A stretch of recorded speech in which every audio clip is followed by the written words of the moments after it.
It sure feels great to be back once more. Welcome to Science with Antimatter. Now, before we actually start on our lesson about general chemistry, I just want to state that as of the moment, I am not in the best physical condition. I am a little sick and a bit under the weather, but I will still do my best to teach you all that you will need to know for this subject, for this quarter. So I might speed up a bit, I might not be as in depth, but I will still teach you everything that is necessary. So, without further ado, let's get straight into the actual discussion.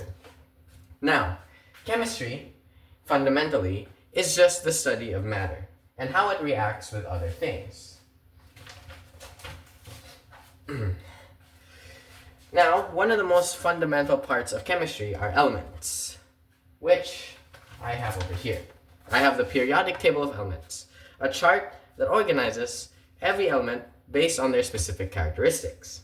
Now, it is very important to understand how to read the periodic table of elements before we actually start with our lesson, because it will be extremely necessary later on. So, I will just copy hydrogen here. I assume you guys have your periodic tables with you, but if not, I will provide some as we answer problems later on.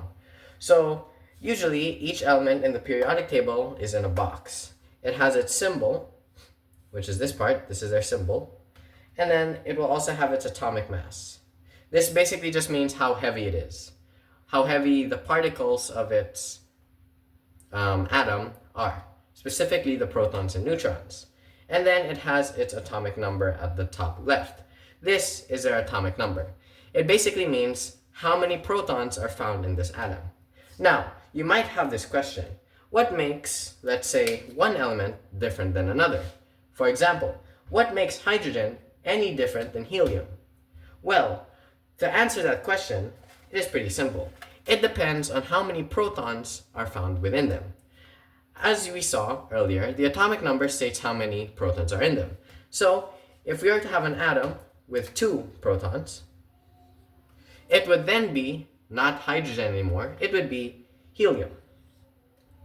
And since I've added more protons, the atomic mass will also increase. But that is the very basics that we'll need to know for now. We'll get back into the periodic table of elements later on. Let's talk about gas laws. Now, gas laws are simply just laws that show the relationship between multiple variables in any given scenario that involves gas. Those 3 variables are volume, represented by V, pressure, represented by P, and temperature, represented by T. Each of these variables have units to measure them. Just like how distance is measured in meters, volumes are measured in liters. Pressure can be measured in atmosphere, and temperature, in this case, is measured in Kelvin instead of Celsius. Now, as I mentioned Celsius, there are different ways to measure these. Volumes can also be measured in milliliters, atmospheres can also be measured in torrs, and temperature can also be measured in Celsius. Different ways. However, it is important to know what unit of measurement we are using, for it will change the result of any formula that we will apply to it. But before we get ahead of ourselves, let's actually talk about our first formula, that being Boyle's law. Now, Boyle's law is a gas law, probably the most common gas law that you will learn. It was founded by a dude named Robert Boyle. It states that volume, I will write the name first. It states that volume is indirectly proportionate with pressure. What does that mean? Well, it means that if the volume of a gas were to go up, the pressure of said gas will go down, and vice versa. If pressure goes up, then the volume will go down. That's what inverse proportionality is. So, to know when to apply Boyle's law, we just need to find out what variable is constant, what variable doesn't change. We use Boyle's law if temperature is constant. If you notice that the temperature doesn't change in a given problem, you will use Boyle's law. before we get into an actual problem, let's state or write down the formula of Boyle's law. Boyle's law's formula is initial value of pressure, or P sub 1, initial value of volume, which is V sub 1, is equal to final value of pressure times final value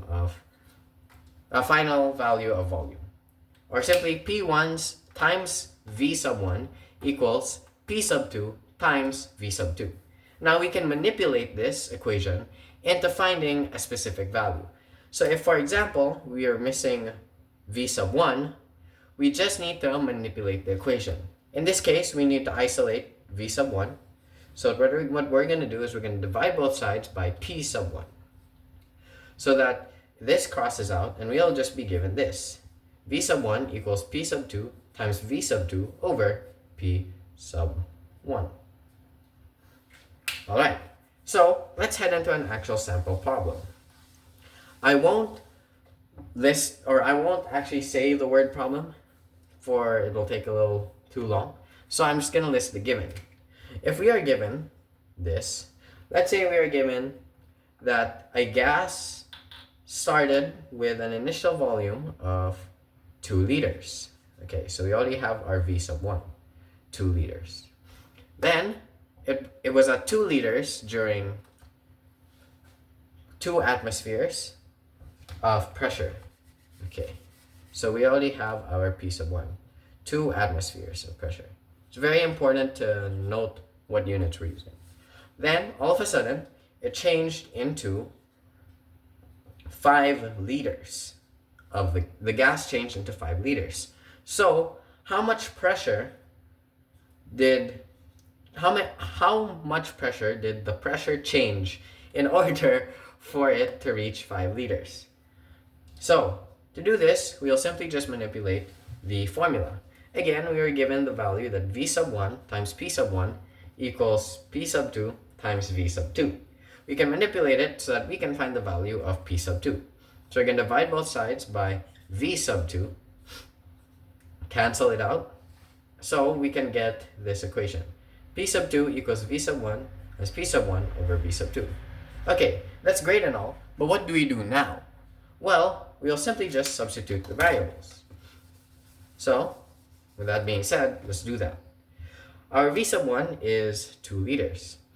So we're going to have 2 liters multiplied by P sub 1, which is 2 atmospheres, all over V sub 2, which is 5 liters. Now, because the same unit of measurement can be found both in the numerator and the denominator, you can cancel it out, meaning the final answer should be in atmosphere. So 2 times 2 equals 4. 4 over 5 is equal to 0.8.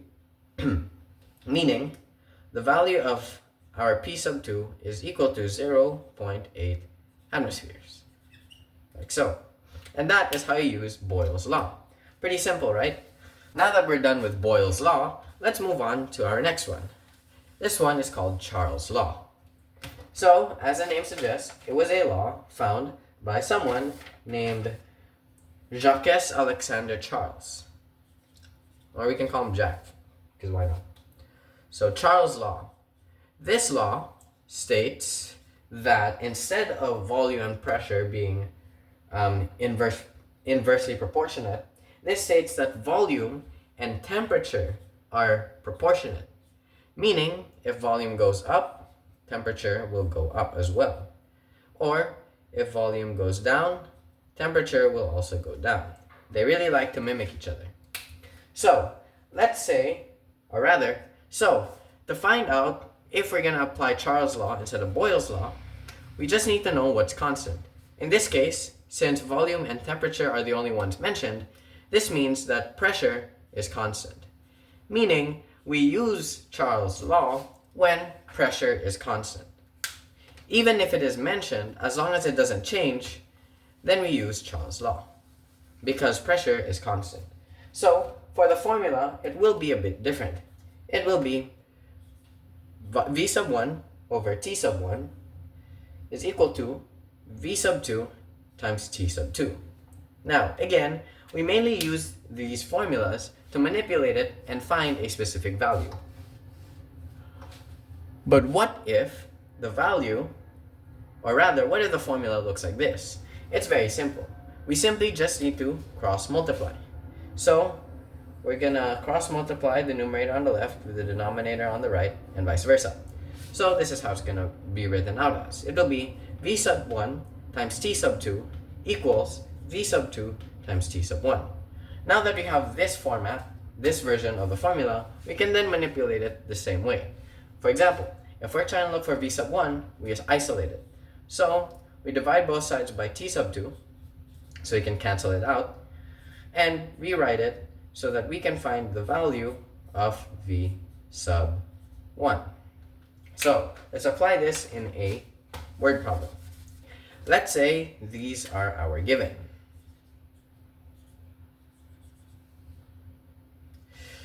Our v sub 1 is equal to 1 liter. Our T sub 1 is equal to 80 Kelvin. Our V sub 2 is equal to 5 liters. And our T sub 2 is unknown. Now, why did I list Kelvin rather than Celsius or Fahrenheit, the more common units of measuring temperature? It's because, for whatever stupid reason, chemistry decided that they prefer using Kelvin instead of Celsius or Fahrenheit. So, because of that, we have to add extra work into converting Celsius or Fahrenheit into Kelvin. But how do you do that? What if we were given 80 Celsius instead? How do you convert it? Well, from Celsius being converted to Kelvin, you simply just add 273. You just add the number and then replace Celsius with Kelvin. So, if 80 Celsius were to turn into Kelvin, the answer would be 353. And if we're going to turn Kelvin into Celsius, we just subtract 273. So from that 353, we will subtract it and it'll turn back into 80 Celsius. Pretty simple, right? Okay, so keep that in mind. Whenever you're using temperature in any of these gas laws, you have to use Kelvin. Or else, for the most part, your calculations will be wrong. So let's go and use the formula that we were given. Again, this is the original formula, like so, but we manipulate it so that we can find a missing value really easily, like so. Now that we have this, we can look for our missing term, which in this case is t sub 2. So we divide both sides by v sub 1 to cancel it out, and then, let me just erase this here so I have space, and then once we cancel it out, we can rewrite it like so. It's important to show your step-by-step calculations just in case your teacher asks for very clear solutions. So now that we have this, oh, I forgot to add the t sub 2. Now that we have this, let's substitute the values. So, what is the value for our v sub 2? That would be 5 liters. What this is. Our value of our t sub 1 is 80 Kelvin. 80 Kelvin. All over the value of our initial volume, which is 1 liter, all over 1. Okay, so now that we have this, we can cancel out the unit on the numerator and denominator. So our answer should be in Kelvin. So 5 times 80 equals 400. 400 divided by 1 will equal 400. So our final temperature, the value of it, will be 400 Kelvin. Just like that. Again, really simple. As long as you know what formula to use, it is really simple. Okay, next, let's talk about our third law. This third law was discovered by a guy named Lusak, specifically Gay-Lussac. So, his formula, or law, states that pressure and temperature have a relationship. Specifically, a direct proportionality. Meaning, just like Charles' law, if pressure were to go up, temperature would also go up. And vice versa. If pressure goes down, so will temperature. So, similarly to Charles' law, the formula is also written like so. P sub 1 over T sub 1 equals P sub 2 over T sub 2. You really just change the volume with pressure, and that is literally how you find the difference between Lusak's law and Charles' law. Instead of volume being on the numerator, it's pressure. So again, we use the cross multiplication method to make it easier for us to find the missing term. So you should be given something like this. This is the formula that we will mainly be using. Alright, so since pressure and temperature get a special mention, this means that volume is what's constant. So since volume is constant in this law, this is what we use if the problem doesn't change the value of the volume. So let's have another word problem, or just a problem, because I'm not really saying much. Let's have our given. Let's say we are given P sub 1, which is equal to 2 atmospheres, T sub 1, which is equal to, let's put Celsius to make it fun, 10 Celsius degrees. Our T sub 2 is equal to 50 Celsius. And now our P sub 2 is missing. So again, we'll just use the formula that we were given, or that I cross multiplied already. This one. Okay. So then we'll isolate the term that we need to find. Should put T sub 1 here. Okay. So meaning that P sub 2 equals P sub 1 times T sub 2 over T sub 1. Now that we have the formula that is being asked for, we can just substitute the value. So our P sub 2 equals 2 atmospheres times 10 Celsius. But as I mentioned, we can't just use Celsius. We have to use Kelvin. So we just add 273, which will turn it into 283 Kelvin. All over, oh, wrong substitution. Sorry, 50 Celsius, which plus 273 is 323 Kelvin. All over 283 Kelvin. Again, units found both in the numerator and denominator get crossed out. So our final answer should be an atmosphere. So we'll have 2 times 323 all over 283 Kelvin. So what is our answer? Our final answer should be 2.28 atmosphere. Just like that. And that is how you apply Lusak's law. Very simple, right? So, now that we are done with these laws, let's talk about the last law before I dive into a new topic. This law is called combined gas law. Now, as the name suggests, we are combining gas laws. What gas laws? All of them. All of the ones that we have learned. So we're going to merge Boyle and Charles and Gay-Lussac, and we're going to merge them all together. So let's have this here. Combined gas law. So we use this law when there is no constant. Absolutely none. So if every variable mentioned in the problem, pressure, volume, and temperature, change at some point, then that means we're going to use this. Now the formula of this is written like so. P sub 1 times V sub 1 is over T sub 1. It equals P sub 2 times V sub 2 over T sub 2. Now, if this looks a little familiar, it's because all of our formulas derive from this. What do I mean by that? Well, let's say, for example, if temperature is constant, what do we have? That's right, we have Boyle's law. If volume is constant, then that means we have Lusak's law. And if pressure is constant, we have Charles' law. Notice it? If we cover what's constant, we'll just be given the formulas I already listed. So, similarly, to manipulate this formula, we'll just cross multiply it again, like so. So it will be written as P sub 1 times V sub 1 times T sub 2 is equal to P sub 2 times V sub 2 times T sub 1, just like that. So let's get a problem solving. Let's get to problem solving. Let's say we are given this. We are given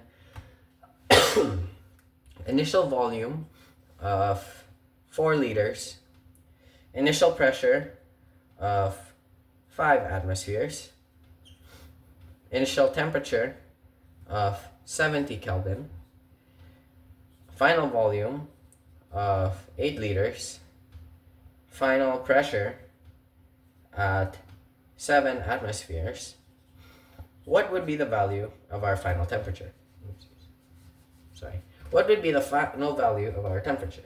So again, we'll use the formula that I listed, which is P sub 1 times V sub 1 times T sub 2 equals P sub 2 times V sub 2 times T sub 1. Again, we'll cross out the terms to make it isolate. So since we're looking for T sub 2, we're gonna divide both sides by P sub 1 times V sub 1, so that both terms cancel out and we'll be able to isolate the term we are looking for. So P sub 2 times V sub 2 times T sub 1 divided by P sub 1 times V sub 1 is equal to T sub 2. So I will erase some parts so we have enough space for this. Okay. So T sub 2, I won't write it, but I recommend you do. P sub 2, we'll substitute, so 7 atmospheres times volumes V sub 2, 8 liters, times temperature 1, which is 70 Kelvin. Okay, all divided by initial pressure, which is 5 atmospheres, times initial volume, which is 4 liters. Again, we cancel out the units that are found both in the numerator and the denominator, meaning our final answer should be in Kelvin. So, what is the answer? 7 times 8 times 70 divided by 5 times 4. Our answer would be 196 Kelvin. And that is our answer. That is how you apply combined gas law. Again, very simple. Now, before we move on to further topics, we must discuss something important, because we have much more laws to discuss. I believe we have 4 more. But these laws are more complicated than the ones I taught. So we're going to need to learn something new. We need to learn the more complicated methods before we advance. So, let's talk about moles. Now, a mole, I'm pretty sure you guys might have nightmares of this, but a mole is basically an amount of said gas or element. It's the same thing as saying 2 feet worth or 2 kilograms worth. It's just another form of measuring, another unit of measuring.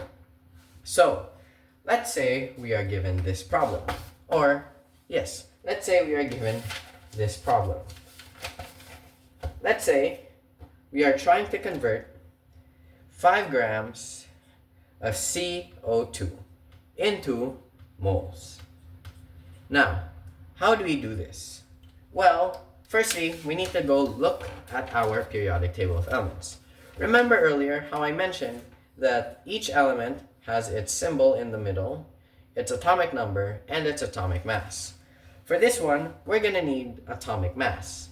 We need to find the atomic mass of CO2. So, simply, we just need to find the atomic mass of carbon and as well as oxygen. If we look at the periodic table, it states that carbon has an atomic mass of 12. We're going to round it off to the whole number to make things less complicated.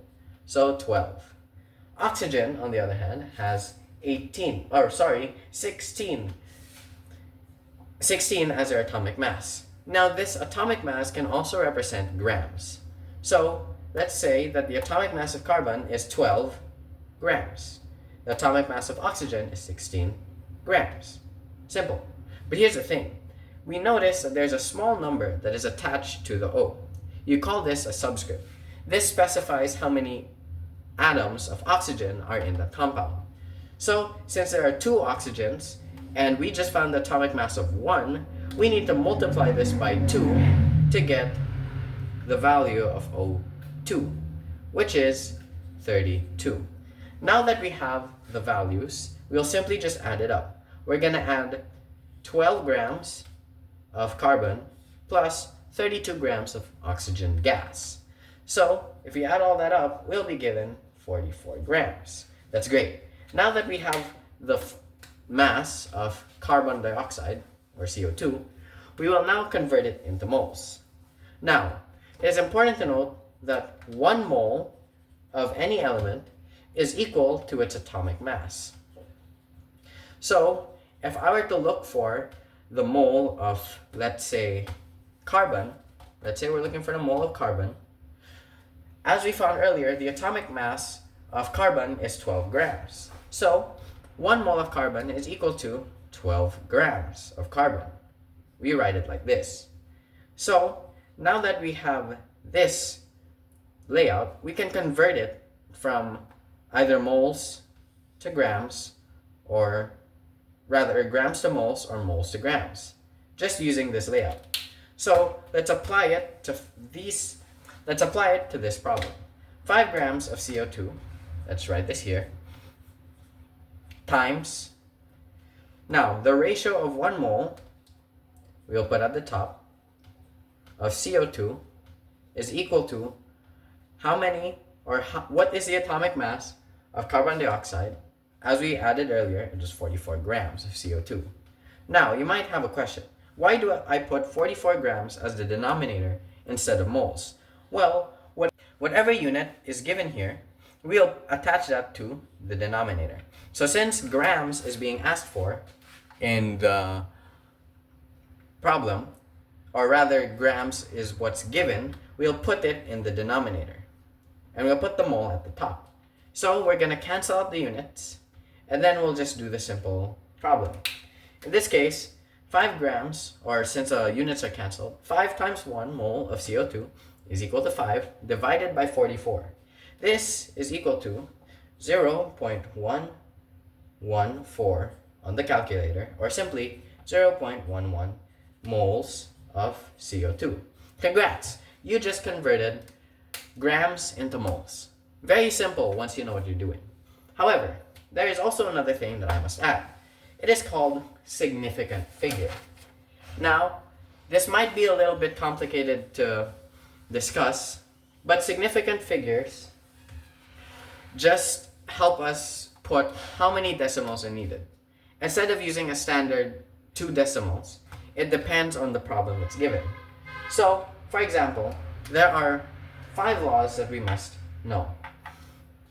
All non-zero numbers are important. That's the first law. Non-zero numbers are important. I'm gonna put it here because I'm probably gonna run out of space. So non-zero numbers are important. So for example, if I were to have a number of 1,767, this has 4 significant figures. Let's count. We have 1, 2, 3, and 4. Congrats! We just counted how many significant figures there are. There are 4 significant figures. Pretty simple, right? Okay, second case. Zeros at the right side of the numbers are not significant. So, for example, if I were to have the number 1,000, how many significant figures are there? Well, we are tempted to count each individual zero and then just simply put 4 significant figures like the one at the top. But as the law states, it says that zeros at the right side of the numbers are not significant. So we will not include these, and we'll only include the 1, meaning this only has 1 significant figure. Next, let's say all zeros between the numbers are significant. So, similar to this, I will write it down first. All zeros in between, in between, like so, in between the numbers. Again, I'm writing this in a very simple way, so I don't have to write the whole thing. So I will just be speaking it loud, and you don't have to trust what I'm reading.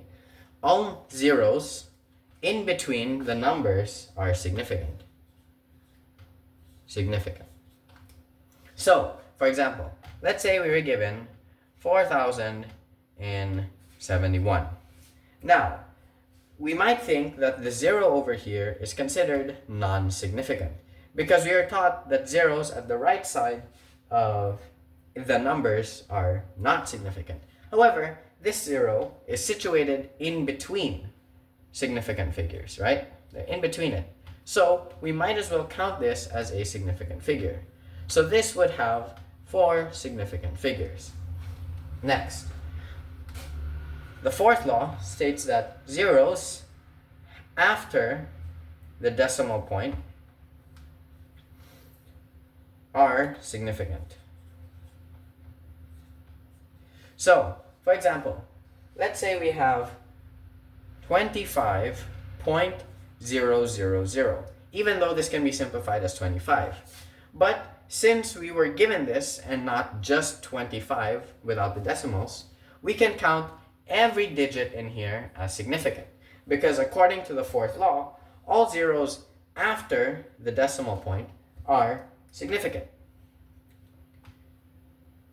So we will put here 5 significant figures. Okay. Now that we have our fourth law, let's have our fourth rule, let's have our last rule. Our last rule states that zeros at the left side of a number are not significant. So if, for example, we are given this number 0017, again, as the law itself states, the zeros found on the left side of the numbers are not significant. So you'll only count the ones on the right, which in this case is 2 significant figures. There, that is how we apply these rules. But how can we apply this into an actual law? Well, let's start with a new law. Let's start with Avogadro's law. Now, let's use the same problem that we had earlier, and I will apply significant figures. So, we are given 5 grams of CO2, correct? 5 grams of CO2. And we are given 1 mole of CO2 all over 44 grams of CO2. Now, we did the math, we canceled out the units, and the answer was 0.114 moles of CO2. However, we can write this using what we learned in significant figures. And no, the answer is not 0.1 mole. Or 11 mole. In actuality, the real answer is just 0.1 because we're only given one significant figure. Since we are given one significant figure, we will then just rewrite it in one significant figure as well. 0.1 mole CO2. And that is how you apply significant figures into this law. So now that we have this, let's actually start with a new law. Let's start with Avogadro's law. So, Avogadro's law was found by a guy named Amadeo Avogadro. And spoiler alert, he will come back again briefly. So, it states that volume and the number of moles in a gas have a relationship. It states that the constant variables are P and T. These are what are constant. Now, V and N are both directly proportionate. Again, meaning if volume were to go up, the number of moles will also go up. It's that simple. Now, just like the other laws that we have discussed, it is simply just V sub 1 over N sub 1. It equals V sub 2 over N sub 2. Again, we will cross multiply it so that it will turn into V sub 1 and times N sub 2 equals V sub 2 times N sub 1. Again, so we can find the missing term or variable. So let's start with a word problem. This time I will actually read it aloud, and if I'm not lazy or not sick, I will type it out on the video, maybe here. Okay, so a balloon containing 200 grams of helium has a volume of 2 liters. What would be the volume if another 300 grams of helium are added to the balloon? Okay, let's find out what's given. First, we are given N sub 1, which is 200 grams. Oh, sorry.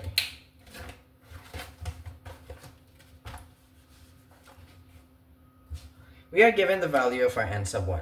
Now, N sub 1 is equal to 200 grams of helium. You have to specify now, because this is going to be important. Next, we are given V sub 1, which is equal to 2 liters, just like so. Now, our N sub 1 is not, or N sub 2 is not 300. It states that another 300 grams of helium was added. So we simply just add 300 to N sub 1. So we'll get 500 grams of helium. Now, we need to find V sub 2. Okay, now, to find this, we first need to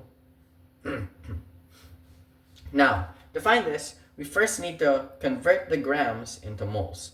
Because when you're doing computations of moles, it cannot be in grams. It can only be in moles, or at least for the most part.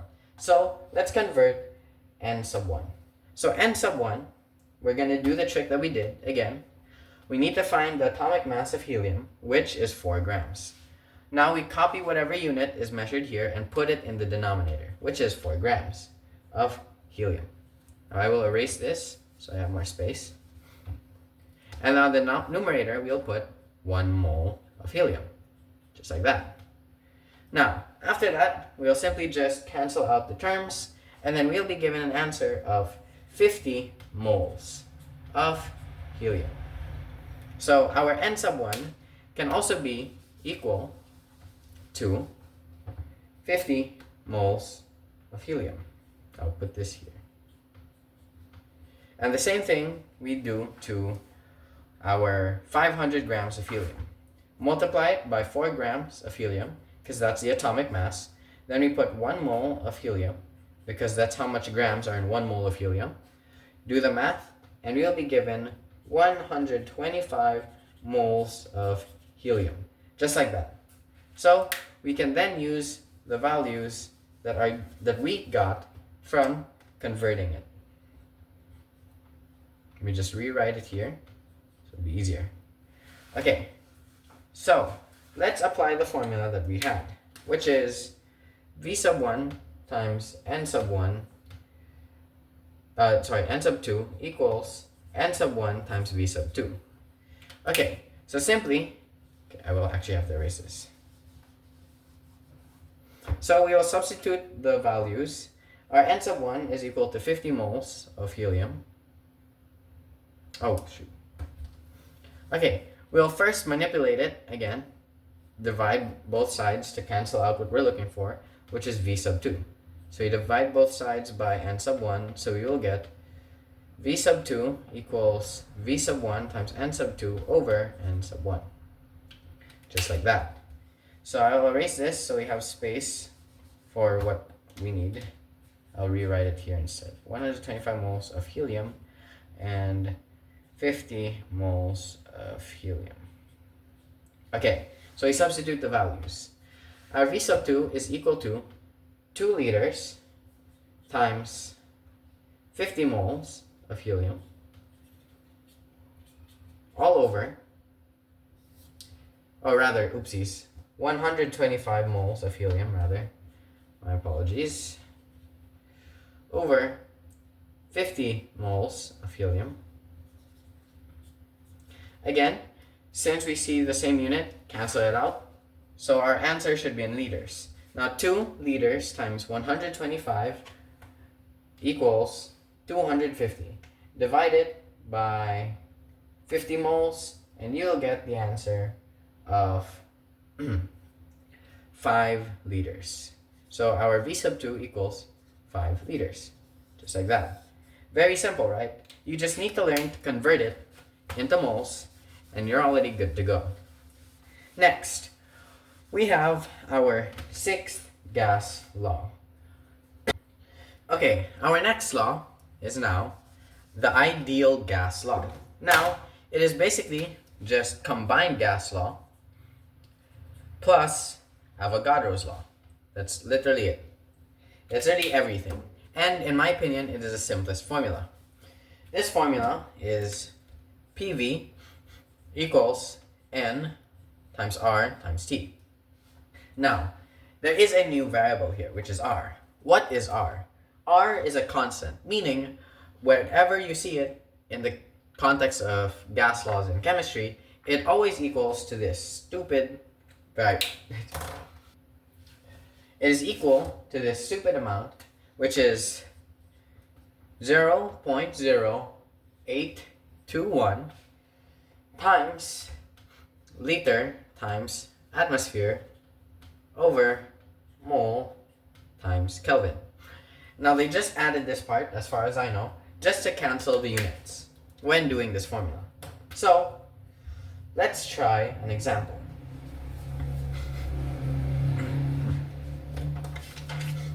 Let's say we are given this. Our N is equal to 6.0 moles of CO2. Our T is equal to 67 Kelvin, to make it simpler. Our volume is equal to 32.5 liters. And our R is equal to 0.0821 liter times atmosphere all over mole times K. Okay, we are missing P, as you could tell. We don't have the value of our P. So, our P will be,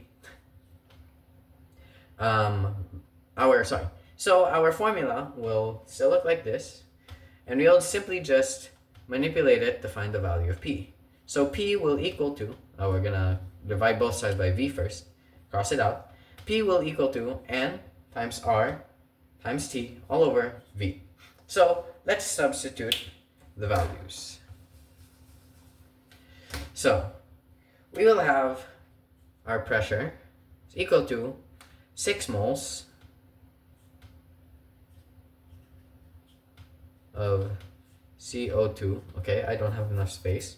I'll just put 6 moles so you have an idea. 6 moles times, oh boy, I'll just put R and just know that it means this because I cannot write this in here, times 67 Kelvin all over V, which is 32.5 liters.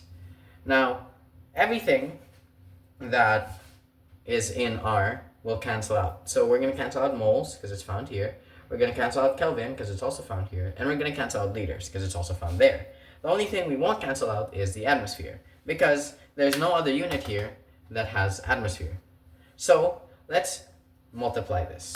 So we'll have, answer would be 1.02. That is our answer. However, we need to follow the given. Now we are given a multitude amounts of significant figures. Our given of N is 6.0, so that's 2 significant figures. Temperature, 2 significant figures. Volume, 3 significant figures. And R has 3 significant figures. Now, when you're not given a specific amount of significant figures to follow, you simply just look for the least amount in the fraction. In this case, it's a tie between the number of moles, which is 6.0, so that's 2, and the temperature, which also has two significant figures. So, following that, we'll simply just get rid of this. And now, following this law, we'll simply write 1.0 atmosphere instead of 1.02. Again, this has two significant figures. And that is how you apply not only significant figures, but also ideal gas law. Okay, let's move on to the next law. And unfortunately, this law is the hardest and the longest. However, this is the second last law. Okay, now Dalton's law is a bit complicated. We're stepping into uncharted territory. So volume pressure, or rather volume temperature, are not really related anymore. Pressure is, but it's not the exact pressure we think of. So we are given three things, or multiple things, actually multiple formulas. So let's have one for example. We have these formulas. Total pressure, which is displayed by this symbol. You can get this by simply adding different variables of pressure. P sub 1 times P sub 2, or rather plus P sub 3, so on and so forth, until you add all of them up. The sum of that will be your total pressure. Next, we'll have our what's it called? Next, we'll have our partial pressure of a specific gas. So, our partial pressure will be, for example, symbolized with A. This equals the mole fraction of that gas times the total pressure. And then we are given the formula for mole fraction, which is the number of moles of a gas, which is represented by this, over the total amount of gas in moles. So I know this sounds really complicated and sounds like gibberish, but let's use a problem to make it simpler. Let's use this example. Okay, so we are given this problem. 5 moles, this is what we're given. 5 moles of CO2, 3 moles of N2, and 1 mole of H2. Okay, and it also has a total pressure, which we can write as P sub T, of 1.05 atmosphere. This is what we are given. Now, we need to find the partial pressure of each of these gases. Now, partial pressure is basically how much they contribute to the amount of pressure here. So we just need to find how much they contribute. So we can label these first as gas A, gas B, and gas C. So let's try getting gas A, the partial pressure of gas A. We would need to use this formula. P of A, so partial pressure of the gas, is equal to the mole fraction of the gas times total pressure. We can substitute the value by putting CO2 instead of the letter. So it'll be partial pressure of CO2 equals mole fraction of CO2 times 1.05. Okay, but there's a problem. We're missing mole fraction. Now what is mole fraction? Mole fraction is basically how many percentage of the total amount of moles is this element.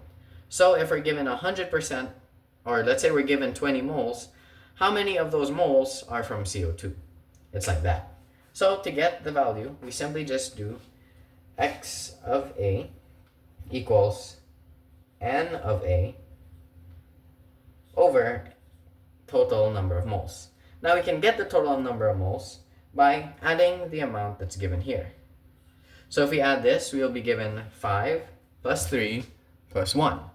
Now, if we add them all, we'll be given 9 moles. So we can substitute this as mole fraction of carbon dioxide is equal to the amount of moles of carbon dioxide, which is 5 moles of CO2,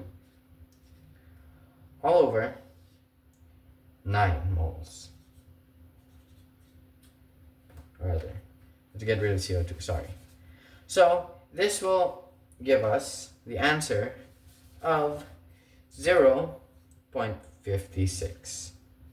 So this is our mole fraction for carbon dioxide. So we can substitute the value and find our partial pressure. So CO2, partial pressure of carbon dioxide, is equal to 0.56 times 1.05. I forgot to put atmosphere, so just put atmosphere here. It's equal to 1.05 atmospheres. Now, this will equal to 0.59 atmospheres. So that is the answer for partial pressure of carbon dioxide. It's a long process, but in essence, it's very simple. Let's do that for the other things here.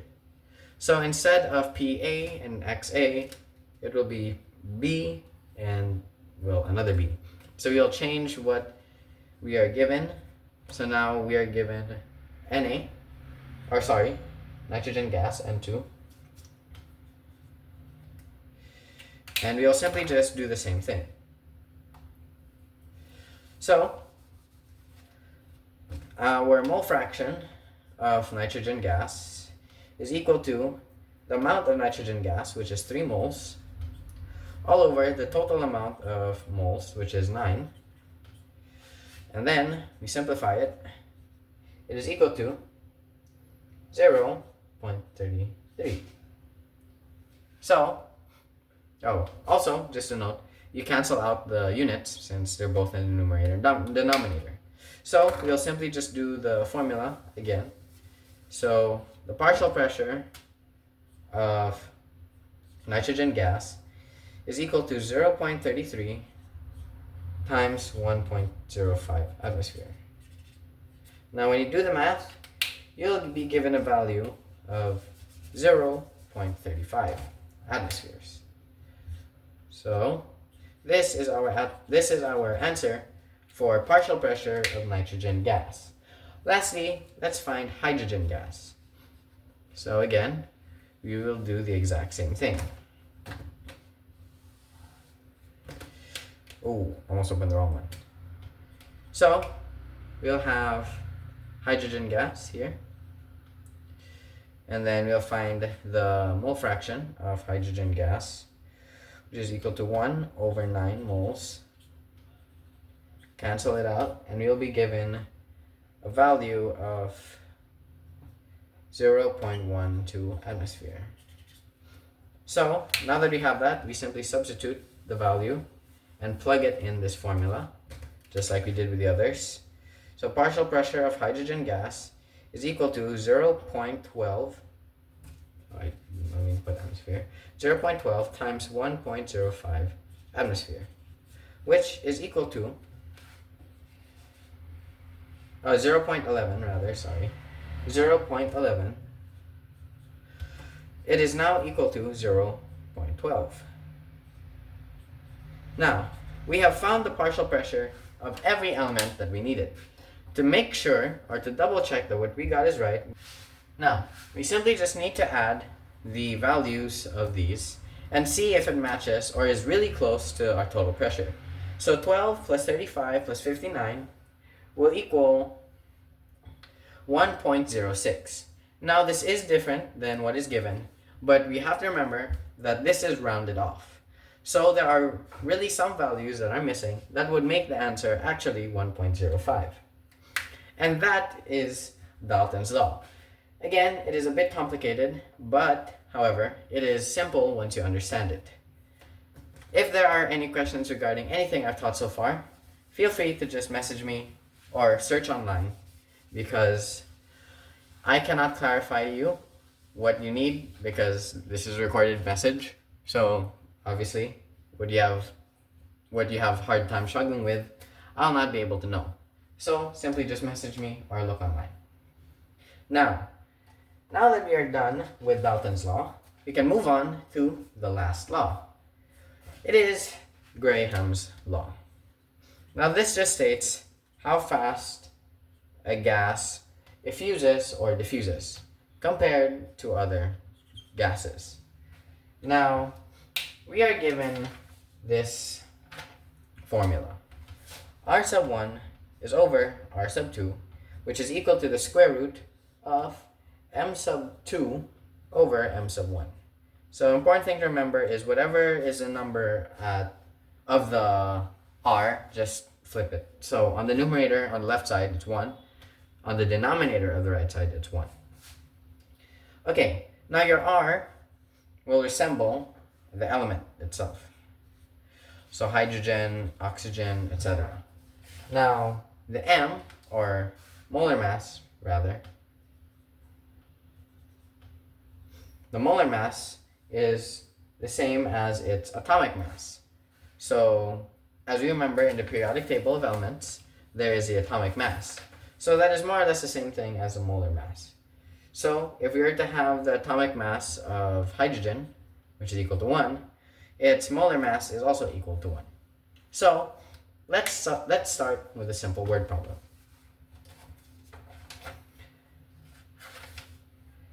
Or rather, let's start with what we're given. So let's start with a simple problem. What is the rate of effusion between hydrogen gas than oxygen gas?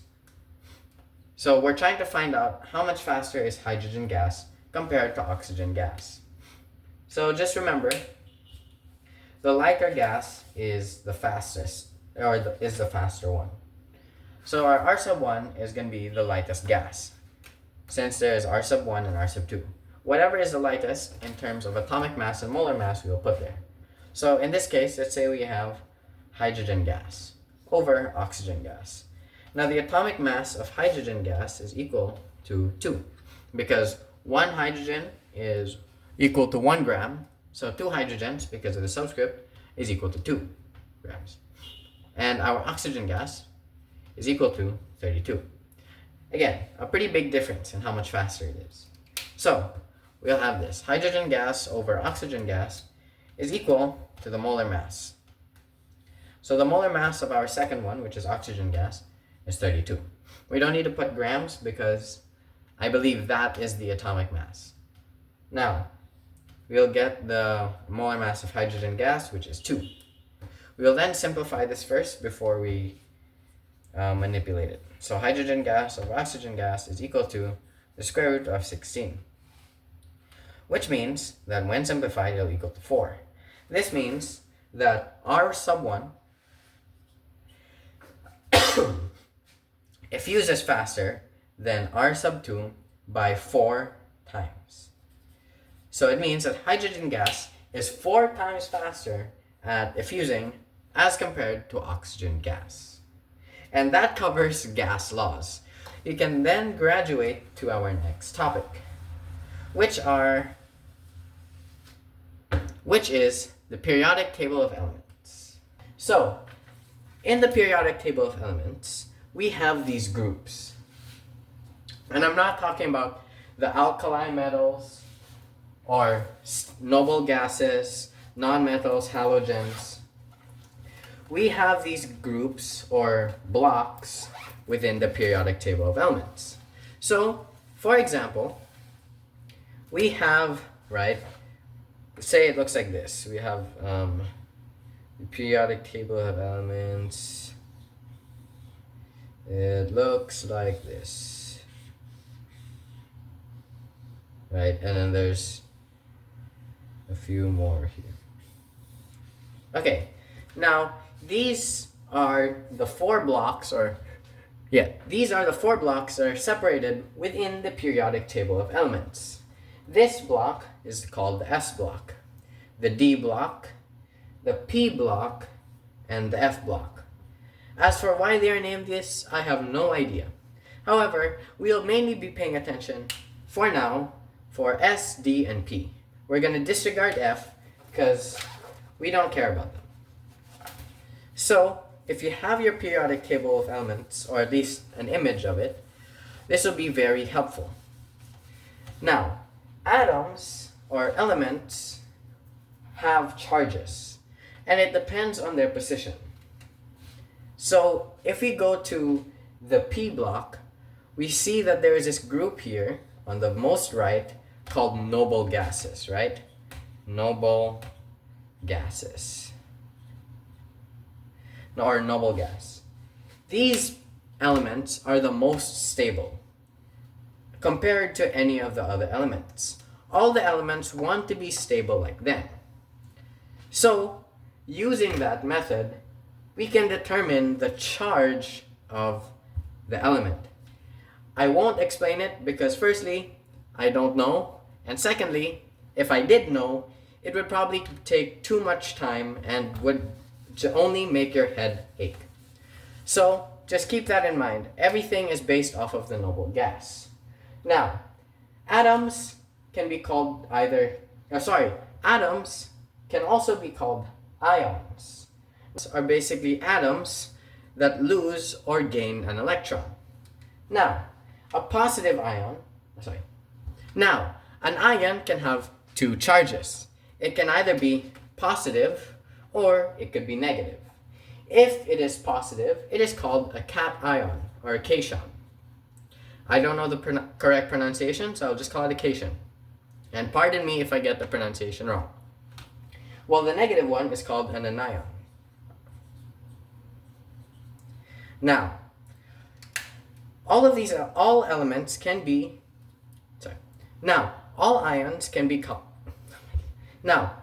all ions we're going to refer to either cation if they're positive or cation, or anion if they're negative. So, for example, how would we determine the charge of an ion of an element? So, let's say we have here oxygen. How will we know the charge of oxygen? Well, if we look at the periodic table of elements, it can be found within How will we know the charge of oxygen? Well, if we're going to use the blocks I mentioned earlier, that being the S block and the P block, which looks like this, we can find out its charge. First, we need to know what group it is. Now, the S block has two groups, or basically columns. That's how we determine the group, by columns. While the P block has 5, disregarding the noble gas. So this will be 3, 4, 5, 6, and 7. Because this is the 8th one. But we're only gonna mind the 3 to 7 and 1 to 2. Now, since oxygen is located in the 6th block, right over here, we simply just subtract 8 from the group it's in, which is 6. So 6 minus 8 equals -2. This means that oxygen, or an ion of oxygen, or oxide, has a charge of -2. However, the same rule doesn't apply to groups 1 to 2. If we were to have magnesium, for example, magnesium can be found in the second group. Instead of subtracting 8 from 2, we simply just add whatever the group is from the S block. That is their charge. Not negative, but positive, meaning that magnesium, or an ion of magnesium, is +2, a cation. Okay, so that is how you determine their charge. Pretty simple, right? So let's move on to naming ionic compounds. This is where things start to get incredibly complicated. Before we move on to naming ionic compounds, it is important to distinguish ionic equations and chemical equations. You see, a chemical equation, for example, is written like so. magnesium plus oxygen, and then turns into magnesium oxide, like so. However, this is just a chemical equation. Why? Because an ionic equation includes their charges, like so. So if you notice the charges of the elements, it is simply an ionic equation, not a chemical equation. Now, you may be looking at this and wondering, how does this work? Do you simply just add the letters of the elements and then just say, that's the result, that's a product of the reactants? No. You have to do something that I was told is the crisscross method. So you simply want to get the charges, whether or not they're positive or negative, and basically do some form of cross multiplication. You're going to move the -2 of oxygen into the magnesium, and you're going to move the +2 of magnesium into oxygen. And this will react as their subscript. However, since both of these elements have the same number, they simply cancel out. So it will just turn into magnesium oxide. There's no added subscripts. But let's say we are given calcium and nitrogen. So according to the periodic table of elements, calcium is found in the second group, meaning it has a charge of +2. Nitrogen, on the other hand, has a charge of -3. So, how are we going to do this? They both don't have the same value. We are still going to do the crisscross method, bring the charge of nitrogen into the subscript of calcium, and bring the charge of calcium into the subscript of nitrogen. This means that the product should be calcium with a subscript of 3. Again, we're disregarding the sign. Then nitrogen with a charge, or rather a subscript of 2. And that's how you predict the product of an ionic equation or a chemical equation. And that is the first case. Simple metals and non-metals. Basically groups 1 to 3 or 2. Then from groups 1 to 3, and then groups 4 to 7. Second case, simple metals with polyatomic ions, specifically anions with 2 or more nonmetals. Now this is where things get really complicated. So polyatomic ions can vary. They can either have a positive charge, meaning they could be anions, or they can have a positive charge, meaning they're cations, or they can have a negative charge, anions. Now, there is a big list of them that I will not bother writing. I will just show it on the screen, and if you are taking chemistry seriously, I really suggest that you memorize all of them. However, even I am too lazy and not willing to memorize each and every one of them. It is important to memorize the common ones like ammonium, nitrite and nitrate, carbonite and carbonate, and phosphite and phosphate. I will list the ones that are given here. For example, if we were given this, SO -2. Now, S is sulfur, right? And oxygen, or O, is oxygen. This has a charge of -2.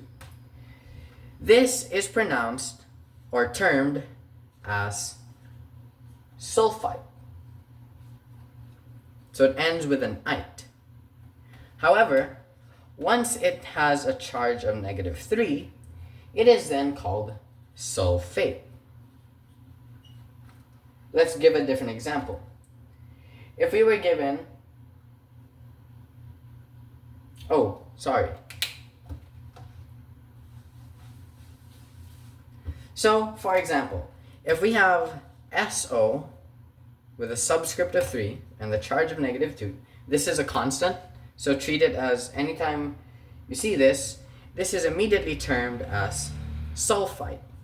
Keep this in mind, sulfite. But if it has a subscript of 4, this means that it is sulfate. Let's try it with a different element or a different polyatomic ion. If we were to have PO, or phosphorus and oxide and oxygen, -3, because that's the charge, this would be called phosphite. And if we're going to have it with a subscript of 4, it will be called phosphate. Notice, now it's not always going to be the same 3 to 4 method.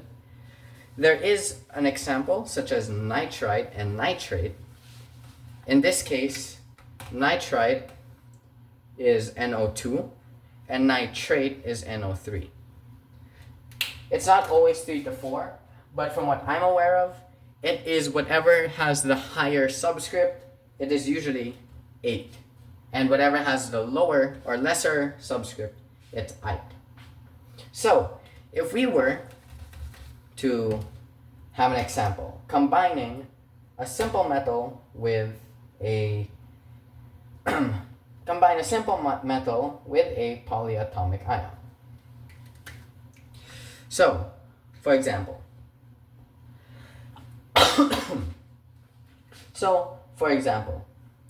we have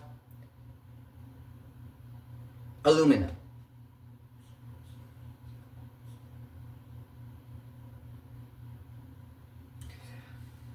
With a charge of +3. I will correct myself. I believe I said earlier that only groups from 1 to 2 will have a positive charge. It's 1 to 3. 1 to 3 have a positive charge. 4 to 7 will have negative. Sorry. Okay, let's continue anyway. Let's say we have aluminum plus carbonate.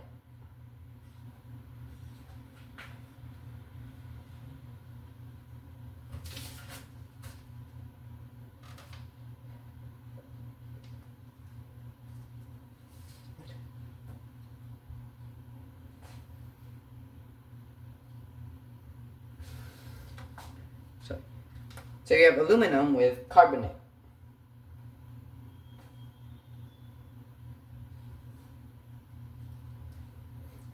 What will be the result or the product? Well, let's do the crisscross method. Sorry, but my ink seems to be dying out. Okay, again, we'll do the crisscross method, like so. And we will just copy the charges into the subscript. So aluminum will go first because it's positive. Whatever is positive will go first in the reactant.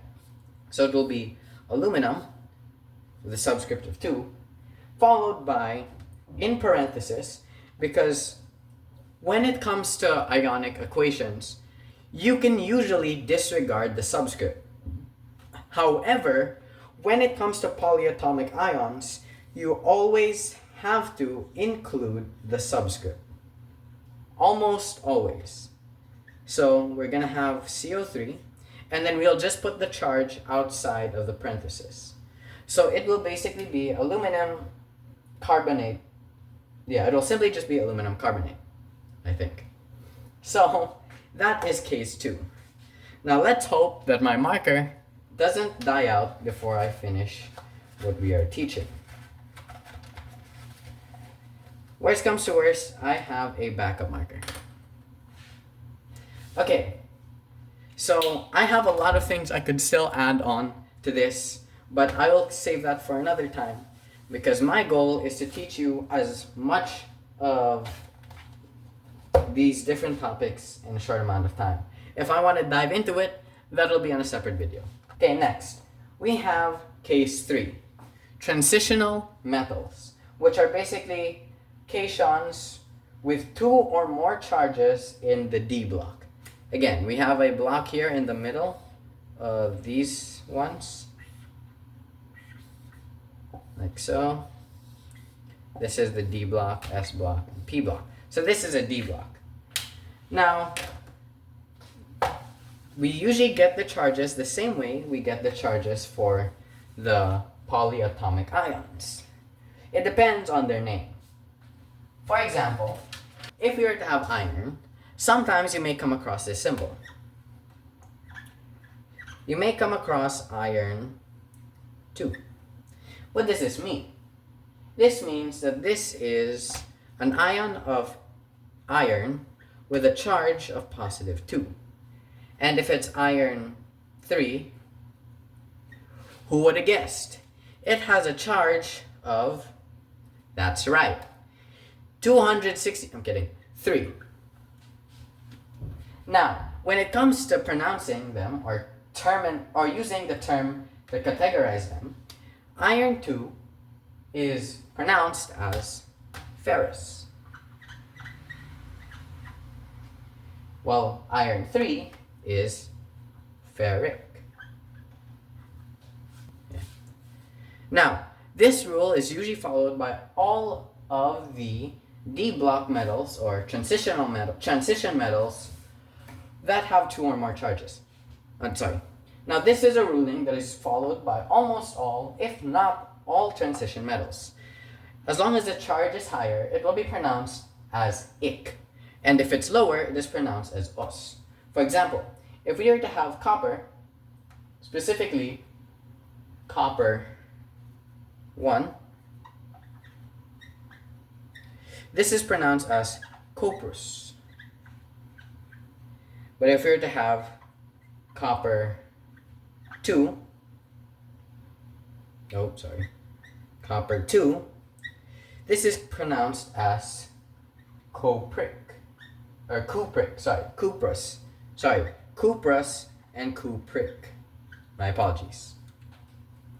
So let's have an example of an ionic equation using the transition metals and simple non-metals. So let's have an example. We're going to have copper, specifically copper 1, so it's going to have a positive charge of 1, plus oxygen, which is a charge of negative 2. We'll do the crisscross method, like so. And again, whatever is the charge, disregarding their positive or negative, we'll simply just rewrite it down. So copper will get a subscript of 2, while oxygen gets no subscript. We have copper with a subscript of 2 and oxygen.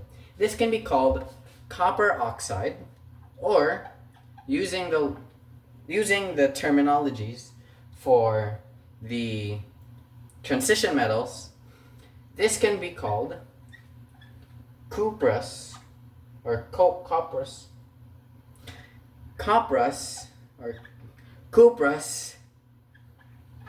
oxide. Okay, just like that. This is simply about naming ionic compounds. Very simple.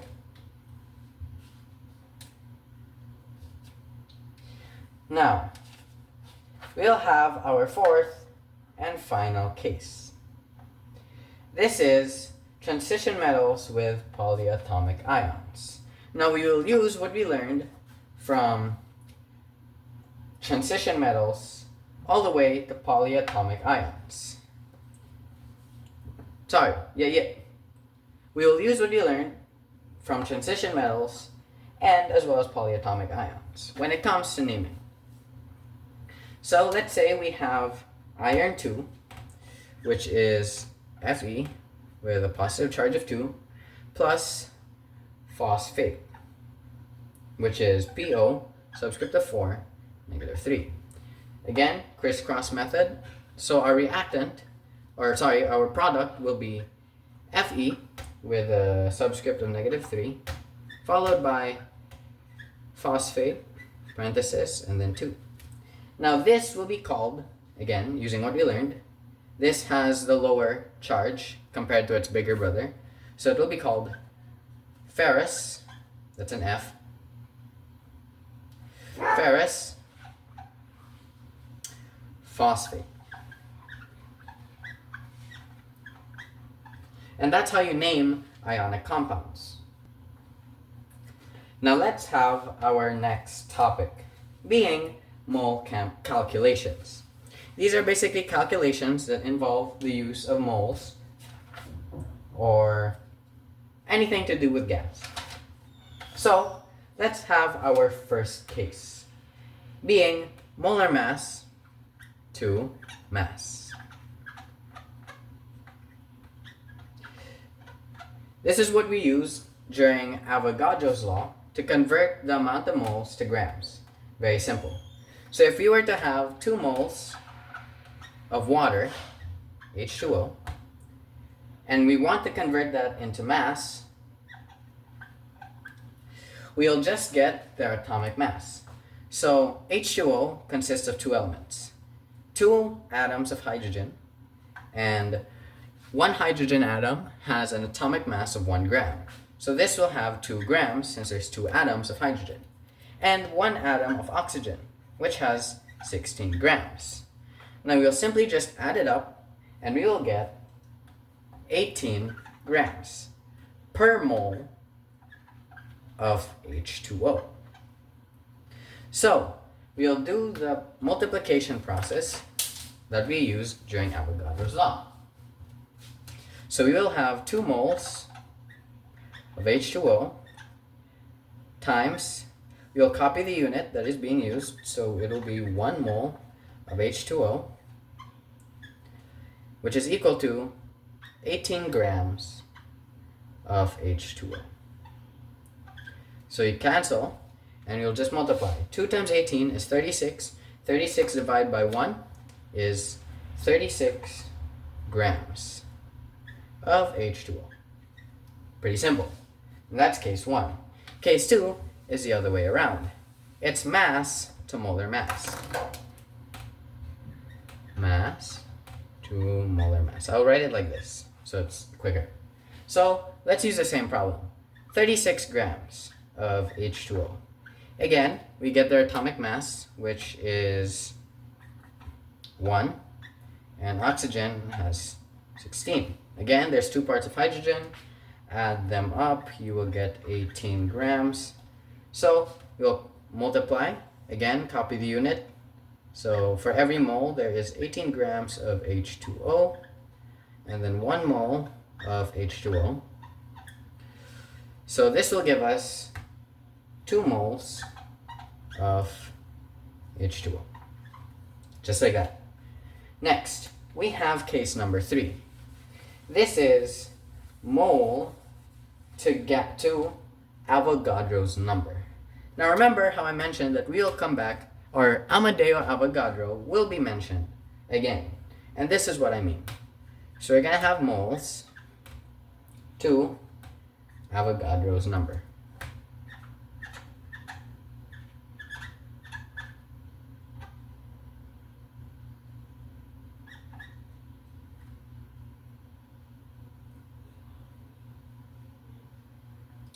So let's have an example. Again, 2 moles of H2O. We're going to use H2O a lot because why not? To Avogadro's number, which is to Avogadro's number. Now Avogadro's number is a constant. For some reason, he stated that every mole of any gas will have 6.02 times 10 to the power of 23 atoms inside them. Now, how did he come up with this number? I have no idea. Maybe he was super bored and decided to count every single atom in an element. But for whatever reason it is unknown. What I can say is that screw this guy for coming up with so many stupid things in chemistry. I'm just kidding, I like chemistry. So, using this, let's do the exact same process that we have been doing, which is multiplying it with its ratio. So, 2 moles of H2O times, copy the unit, 1 mole of H2O, then just spam Avogadro's number, or copy paste Avogadro's number over here, and specify what particle you're using. In this case, we're using atoms. And then you just cross this out and put this in your calculator and multiply it. 2 times 6.02 is equal to 12.04 times 10 to the power of 23 atoms. Or, if you know how to use the scientific notation, this can be written as 1.2 times 10 to the power of 24 atoms. Alright, that is case 3. Case 4, instead of moles, it will be mass. Now, we're going to have to use case number 2, which is mass to mole, and then we're going to have to use case 3. So, if we're going to have 36 grams of H2O, we're going to have to get their atomic mass, which is 18 grams, so we're going to multiply it. 18 grams of H2O, 1 mole of H2O, cancel it out, times 1 mole of H2O, times, over, or rather, is the denominator, and then you just put Avogadro's number, 6.02 times 10 to the power of 23, again specify atoms, and you will just multiply it. Cancels it out, so it's basically 12.04 times 10 to the power of 23 atoms. Just like that. Very simple, right? Right. Let's move on to case 5, which is mole to volume of gas, or molar mass to volume of gas. Now, specified, at standard temperature and pressure, meaning that our temperature is at 0 Kelvin and our pressure is at 1 atmosphere. Okay, now there is a constant. The constant of gas under standard temperature and pressure of the standard volume of any gas at standard temperature and pressure is always 22.4 liters. Always. So we're going to use that to calculate the volume of gas of 2 moles of H2O. So again, we're just gonna convert it into, so again, we're just gonna copy paste the unit, which is 1 mole of H2O, and then put in the constant, which is 22.4 liters of H2O. We cancel out the unit, multiply it, so we will be given an answer of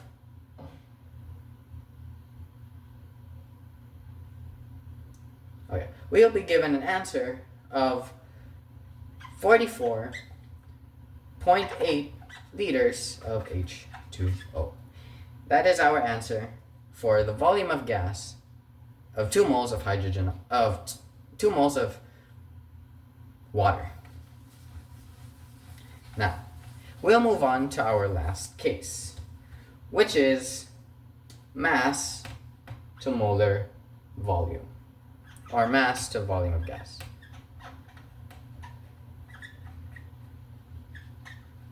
So again, we're going to do the same thing, and then just add the ratio of moles to gas.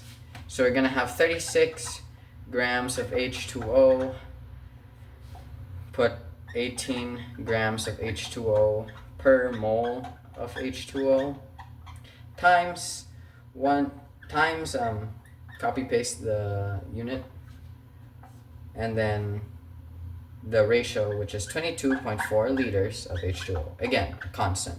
So you cross this out because they're the same value, and you should be given the exact same answer as the mole, which is 44.8 liters of H2O.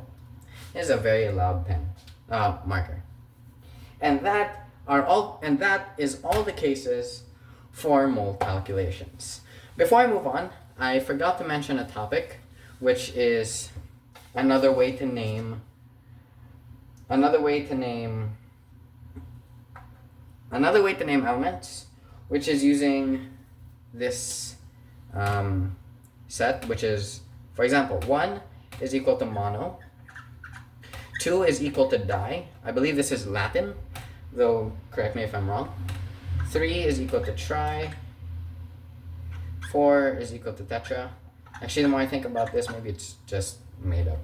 5 is equal to penta. It's just like with shapes, right? There's a triangle, square doesn't count. A tetrahedron, I think that counts, tetrahedron. A pentagon, hexagon, septagon. Or is it a heptagon?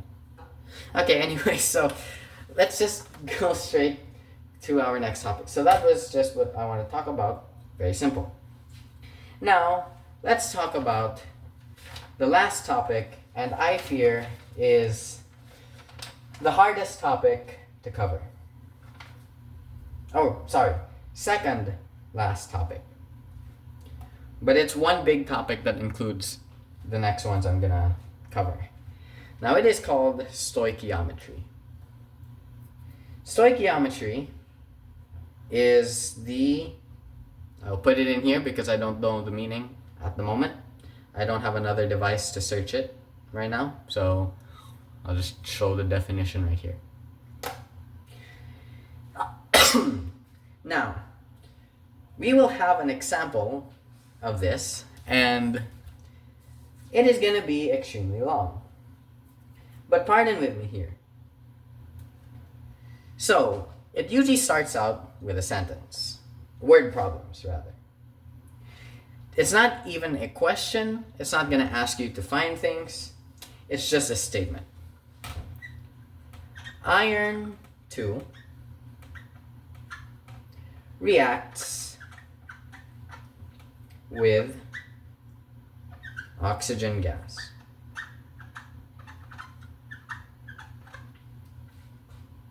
Okay. Now, if we were to write this in an ionic equation, it would be like so. Fe, again, since it's 2, plus 2. This is a transition metal, plus a simple nonmetal, which is oxygen gas, which is O2. Now, what you may expect is to do the subscript as I mentioned. However, that is not the case, because this is something called a diatomic ion. Now, if it is a diatomic ion, you will disregard the subscript. For what reason, I'm not sure. My theory is because these elements are almost always found in gas form, which requires 2 atoms. Oxygen is usually a gas, so you're going to say or specify oxygen gas. So the product will be FeO. Pretty simple. So then we'll move on to the next topic, which is required for this problem. It is called the balanced equation, balancing chemical equations. Now, to do so, we just need to find the amount of atoms for each element in both sides. So over here you have the reactants, and over here you have the products. They're divided by the arrow. So we just need to count how many atoms are in each side of each element. So for example, in the reactant side, we have 1 iron element. So that's good. Let's mark that down. 1 iron element. For oxygen, we have 2 atoms of oxygen. Now let's take a look at our product side. We have 1 atom of iron, and we also have 1 atom of oxygen. Now, by the definition of balanced, this isn't balanced because there seems to be more atoms of oxygen in this side in the reactant side compared to the product side. So we need to fix this. We simply just add numbers to the sides of the compounds or elements. So for example, if I add 2 here, a coefficient, if you know coefficient, so you just basically put the number beside the compound or element and a 2 here, will this be balanced? Well, let's take a look. Putting the coefficient here affects all the elements within the compound. So it affects both iron and oxygen. So iron will now have 2 atoms and oxygen will also have 2. If you look here on this side, our iron, since I added a 2, will instead change into 2 instead of 1. So if you look at our table, it looks pretty balanced. 2 atoms of iron on the reactant side, 2 atoms of iron in the product side. We have 2 atoms of oxygen in the reactant side and 2 atoms of oxygen on the product side. Alright, the equation is balanced, but we're not done yet. We are given 2 extra problems, which are this. If we were given 2 grams of oxygen gas, we need to determine how many grams the product is based off of our given, which is 2 grams of oxygen gas. Now, how do we find that? Well, we're first going to need to find the ratio. Now, the ratio is basically how many elements, or how many we're going to determine how many. We're simply just going to determine the ratio based off of the coefficient. So if we're going to compare here, there is no coefficient or an invisible coefficient of 1 attached to oxygen. So there is 1 in the reactant side. On the right side, there is a 2, as you can see here. So there's 2 on the product side. This is not good. Both of my markers are running out of ink. So our ratio would be 1 to 2. That's great. What are we supposed to do with that? Well, we'll be using the multiplication method to get how many grams of FeO, or ferrous oxide, based off of the 2 grams that are given of oxygen gas. So we'll first need the mole ratio of oxygen gas. Again, copy the unit. So we're going to be given 32 grams of oxygen gas and 1 mole of oxygen gas. Then we're going to times it with the ratio that we are given, which is, again, copy the unit, 1 mole of oxygen gas and then 2 moles. But instead of just getting the specific, but we aren't just, my apologies if I mentioned that we are just getting the specific element, we are getting the whole compound. So there are 2 FeOs for every oxygen gas, 2 ferrous oxides for every oxygen gas. So we're going to copy that, FeO, times the mole ratio of FeO, which, spoiler alert, is 72 grams of FeO. And then if you write that down, that will equal into, this will simply be 9 grams.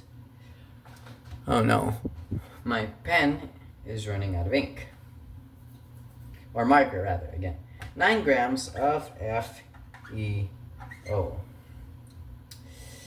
no. Next, we can find as well the amount of the mass of the other reactant, being 2Fe. Again, we'll just use the same method, but instead of looking for FeO, we are looking for Fe. So we can simply just, since they have the same ratio, we can just use the same ratio. But instead of putting 72 grams, it is just 2. And have 1 mole of Fe. And iron has an atomic mass of 56 grams. because this is just the mole ratio, my apologies. So 2 times 2 equals 4. 4 times 56 is 224. Divided by 32, your answer should be 7 grams. Or simply, just subtract the reactant of oxygen from the product of ferrous oxide, and you'll be given the amount of Fe, or iron. And that is an example problem of stoichiometry. Not that simple. Now let's move on to the last topic that was discussed, which is another method of balancing equations.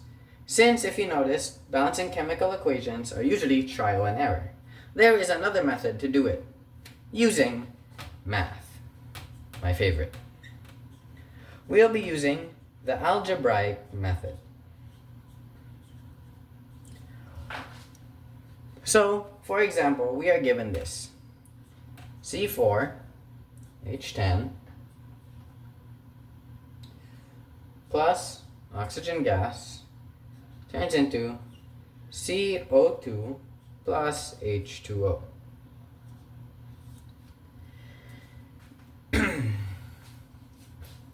Now, we will organize these or categorize these compounds / elements into letters. This one being A, this one being B, this one being C, this one being D. Now, we will make equations for each compound or each element. For example, carbon, which is with the symbol of C, is more or less equal to, count how many atoms of carbon are found in each term. So for example, in A, we have 4. So you copy the number and then write the term, which is A. Is there any carbon in B? There is none. Is there any carbon in C? There is. Now if it is in the product side, you put an equal sign. How many atoms of carbon are there? 1. Where is it? In C. So instead of putting 1C, we can just put C. Now, for hydrogen, we'll do the same process. How many atoms of hydrogen are in A? 10. Okay, so we'll put 10A. How many atoms of hydrogen are in B? None. How many atoms of hydrogen are in C? None. D, there are 2. So, since it's in the product side, again, put an equal sign, and then copy the number of atoms, or the subscript, and then the letter, which is D. Lastly, oxygen. We'll simply do the same process. It's here in B, copy the subscript, 2B, equals, is there in C? Yes, there is. There is 2, so 2C. However, there is also another one in D. So instead of adding equals, since they're in the same side, we simply just add. So we'll be given just D. Now, you may be looking at this and wondering, how is this supposed to help? We are given one constant, which is that A always equals 1. Always remember that. A always equals 1. So I will remove the equation, and I'll just be using the equations for each element to substitute and evaluate with A. Let's start with carbon. Carbon is equal to 4A equals C. Now we can substitute. A has a value of 1 equals C. So 4 equals C. Alright, we found another value. Next, let's do hydrogen. Hydrogen is equal to 10A equals 2D. 10 times 1 is equal to 2D. 10 is equal to 2D. Divide both sides by 2. That would mean 5 equals D. Lastly, we have oxygen. Oxygen is equal to 2B equals 2C plus D. Now, since we don't know the value of B, we substitute C and D. So oxygen, 2B equals 2 times 4 plus 5. So oxygen is equal to 2B, which equals to 8 plus 5. Now that I will rewrite here. So 2B equals 13. Divide both sides by 2 to isolate B, and that means B equals 13 over 2. Now that we have these values, we can substitute, or rather put the letters or the numbers on the terms that we listed earlier. Remember, C4H10 is A. It's A. What was B? B was oxygen gas. We'll use the number that we got for B, which is 13 over 2, plus 13 over 2 oxygen gas. And the product, C is equal to 4, so it will be 4 CO2 plus D is equal to 5, which is 5 H2O. Now, we can't really say that this is balanced yet. Technically, it is. However, there is a problem. We have a fraction, as you can see here, by oxygen gas. So to get rid of the fraction, we multiply the whole thing by 2 to get rid of the denominator. So that would mean C4H10 will have a coefficient of 2, followed by 13 oxygen gas. Instead of 4, we have 8. And instead of 5, we have 10. And that is how you use the algebraic method. And I can happily say that that is the end of our general chemistry discussion. Now I know parts of it were a bit scuffed, and that is my poor fault in not really understanding everything as much compared to math, since math seems to be my expertise as compared to chemistry. However, if you have any questions, I will do my best to answer them. Feel free to message me, and of course, feel free to look online as well. I encourage you to look online and try understanding it on your own. But that will conclude this video, and I hope to see you in the next one. Bye.